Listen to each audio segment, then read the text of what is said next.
अभी हाल ही में कतर ने भारत के 8 पूर्व नेवी अधिकारियों को जासूसी के जुर्म में मौत की सजा सुनाई है। और जो ये 8 पूर्व नेवी अधिकारी थे, एक कतर में एक कंपनी में काम करते थे और इन पर आप देखेंगे जासूसी का आरोप लगा था।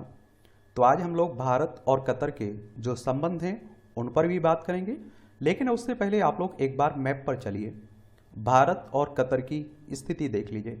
देखिए ये हमारी प्यारी पृथ्वी है, इसमें आप देखेंगे एशिया में यह हमारा प्यारा भारत आपको देखने को मिलेगा और पश्चिम एशिया में आप लोग जाएंगे तो यहाँ आप लोगों को कतर देखने को मिल जाएगा।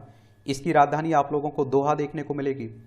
ये 3 तरफ से आप देखिए फारस की खाड़ी से घिरा हुआ है और इसकी भूमि सीमा आप देखेंगे सऊदी अरब से लगती है। किससे लगती है? सऊदी अरब से लगती है। अगर हम लोग राजनीतिक संबंधों की बात करें तो आप देखिए जून 2016 में, कब की बात है? जून 2016 में प्रधानमंत्री मोदी साहब दोहा की आधिकारिक यात्रा ने द्विपक्षीय संबंधों को मजबूत किया। भारत और कतर के बीच उच्च स्तरीय राजनीतिक आदान प्रदान बढ़ा है, जिससे सद्भावना को बढ़ावा मिला। रक्षा और सुरक्षा सहयोग, व्यापार और आर्थिक संबंधों और लोगों से लोगों के बीच संबंधों जैसे क्षेत्रों में द्विपक्षीय संबंधों का विस्तार हो रहा है। भारतीय उपराष्ट्रपति की यात्रा भी हुई थी। भारत का जो उपराष्ट्रपति होता है उसकी यात्रा भी जून 2022 के दौरान हुई थी। दोनों देशों के स्टार्टअप इकोसिस्टम में को जोड़ने के लिए भारत कतर स्टार्टअप ब्रिज का शुभारंभ किया गया था और अंतर्राष्ट्रीय सौर गठबंधन में शामिल होने के लिए कतर को निमंत्रण भी दिया गया था। इसके बारे में जरूर याद रखिए, इस तरह के संगठनों से भी आप देखते हैं कि आपके एग्जाम में क्वेश्चंस पूछ लेता है। ISA की बात हो रही है, एट इंटरनेशनल सोसाइटी, ये आप देखते हैं कि अंतर्राष्ट्रीय सौर गठबंधन की बात कर रहा हूं।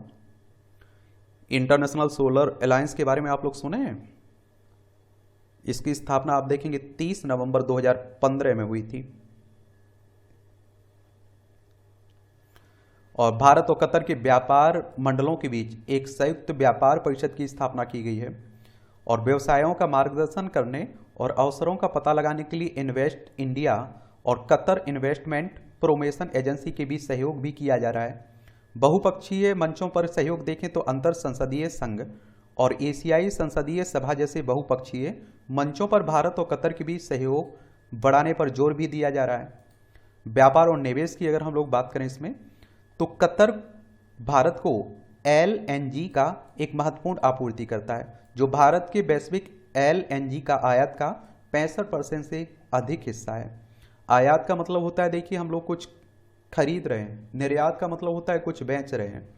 व्यापार संतुलन वर्तमान में कतर के पक्ष में है और 2014-15 में भारत का निर्यात आप देखेंगे $1 बिलियन से अधिक हो गया था और 2020-21 में द्विपक्षीय व्यापार $9.21 बिलियन तक पहुंच गया और जिसमें आप देखेंगे भारत ने $1.28 बिलियन का निर्यात किया है और कतर से आप देखिए $7.93 बिलियन का आयात किया है। किसने? भारत ने। कतर से भारत को होने वाले प्रमुख निर्यातकों में LNG और आप देखिए LPG, रसायन और पेट्रोकेमिकल शामिल हैं, जबकि भारत कतर को अनाज, तांबे की वस्तुएं, लोहा और इस्पात आदि हम लोग उसे भेजते हैं। भारत की FDI अनुकूल नीतियां कतर के लिए निवेश के अवसर प्रदान करती हैं, खासकर बुनियादी ढांचे के क्षेत्र में। और आप देखिए सांस्कृतिक और प्रवासी की बात करें तो भारत और कतर के बीच गहरे सांस्कृतिक संबंध हैं, जो 2012 में सांस्कृतिक सहयोग पर एक समझौते द्वारा और प्रगाढ़ हुए हैं। 2019 को भारत कतर संस्कृति वर्ष के रूप में मनाया गया। अंतर्राष्ट्रीय योग दिवस और विभिन्न सांस्कृतिक गतिविधियों के लिए कतर के समर्थन की सराहना भी की जाती है। और रक्षा क्षेत्र में सहयोग की बात करें तो भारत कतर रक्षा सहयोग समझौते पर 2008 में हस्ताक्षर किए गए थे और 2013 में इसे बढ़ाया गया था। कतर ने मेक इन इंडिया पहल के माध्यम से रक्षा उपकरणों के संयुक्त उत्पादन में रुचि भी दिखाई है। द्विपक्षीय रक्षा सहयोगों में प्रदर्शनियों और नौसैनिक अभ्यासों में शामिल भी है, आप देखेंगे। और स्वास्थ्य के क्षेत्र में अगर हम लोग बात करें तो कतर फंड फॉर डेवलपमेंट ने महामारी के दौरान भारत को कोविड-19 चिकित्सा राहत प्रदान की थी और कतर में भारतीय समुदायों ने भी भारत में ऑक्सीजन से संबंधित सामग्री भेजकर योगदान दिया था।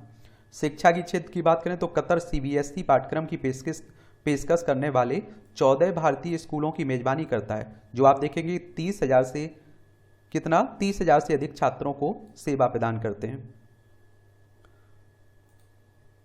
और इसमें आप देखेंगे भारतीय समुदाय की अगर हम लोग बात करें तो आप देखेंगे कि कितना 7 लाख से अधिक भारतीय नागरिक कतर में रहते हैं, जो सबसे बड़ा प्रवासी समुदाय है हमारा।